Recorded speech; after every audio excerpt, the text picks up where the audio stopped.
So one of the hottest areas in tech is this space called internal talent marketplaces.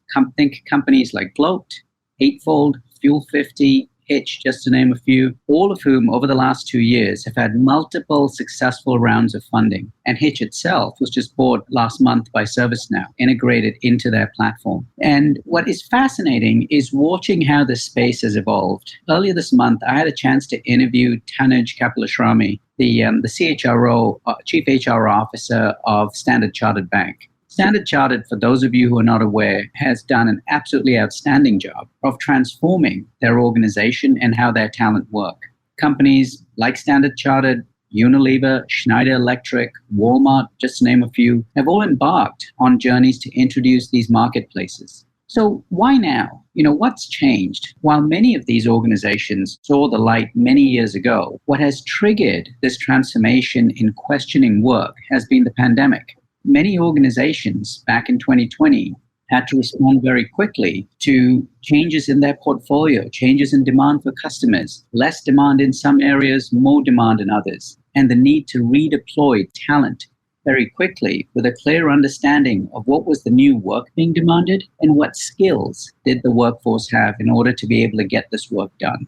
Now, what's been fascinating is watching how these organizations have started to use these marketplaces, because I think what we're starting to see is the start of a fundamental transformation in the world of work. So many organizations start using these marketplaces, as I mentioned, with the pandemic to react to the changing demand for work.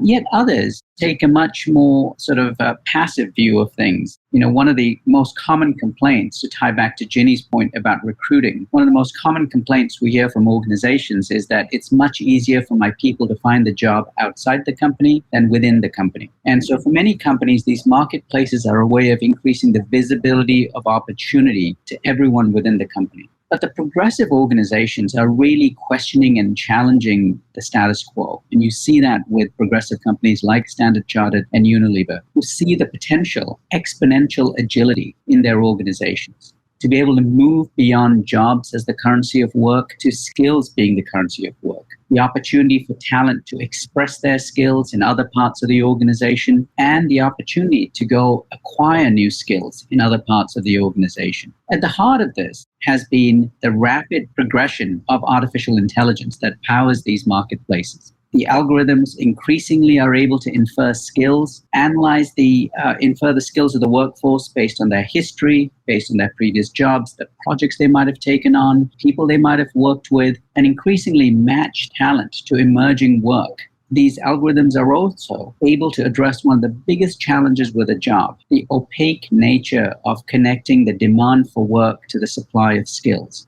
So now what you have is an algorithm that is inferring the demand for various types of work, understanding the supply of skills, analyzing those gaps, and directing learning interventions to the talent to close those specific gaps, and all within the confines of a single platform. One of the organizations that we worked with that is using these marketplaces actually saw a 600% gain in productivity of their data scientists and digital talent as a means, as they implemented these marketplaces and dramatically closed that gap between the demand for work and the supply of skills. There are progressive organizations that are also opening up these marketplaces to not just connect their employees and talent to new opportunities, but gig workers from outside of the organizations to assignments and projects. These marketplaces, as we've seen, have the potential to herald a dramatic transformation in the world of work. Now, usher in something that many of us on this call here have been talking about for many, many years, which is the transition from jobs as the currency of work